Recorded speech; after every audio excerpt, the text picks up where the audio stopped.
অনেক দিন হয়ে গেল ড্রোনটা উড়ানো হয় না। তো আমাদের এখানে আজকে একটা মাহফিল আছে। তো আমি ভাবছি সেটা একটু দেখবো এখান থেকে কেমন দেখা যায়।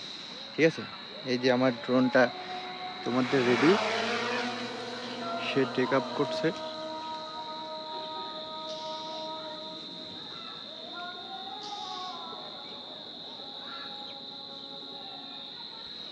তো চলুন আমরা এখন যাই মাহফিলের মাঠে। গ্রামে আসলে উপরের ভিউটা অসাম।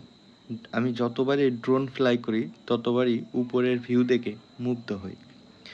তো ড্রোনটি এখন আমাদের বাসার উপর দিয়ে চলে যাচ্ছে আমাদের এলাকার স্থানীয় মাদ্রাসার মাঠে। তো আমাদের মাদ্রাসার মাঠেই মূলত আজকে মাহফিলটা অনুষ্ঠিত হবে। এই যে দেখুন, আমরা প্রায় মাদ্রাসার মাঠে চলে এসেছি।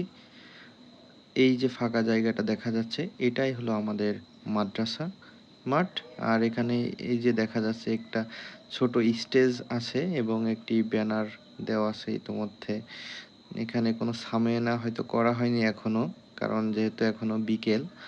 আর এটা সন্ধ্যার সময় আপনারা সবাই জানেন যে মাগরিবের পরে শুরু হয়ে থাকে। তো এই মাঠেই মূলত হবে আজ আমাদের কোরআন মাহফিল। তো আপনারা সবাই আসতে পারেন যারা এলাকায় আছেন। তো এটা চান্দুটিয়া আমাদের গ্রামের মাদ্রাসার মাঠ, বললে যে কেউ আপনাকে দেখিয়ে দেবে।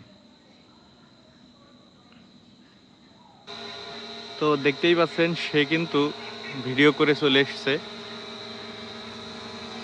তো বর্ষার জন্যই মূলত আকাশটা মেঘলা হয়ে আছে, এবং মেঘলার জন্য ভালো ফুটেজ হয়তো দেখা যায়নি, এবং কানেকশনটাও একটু আনরিলায়েবল দেখাচ্ছে, যার জন্য আমি বেশি সময় উড়াবো না।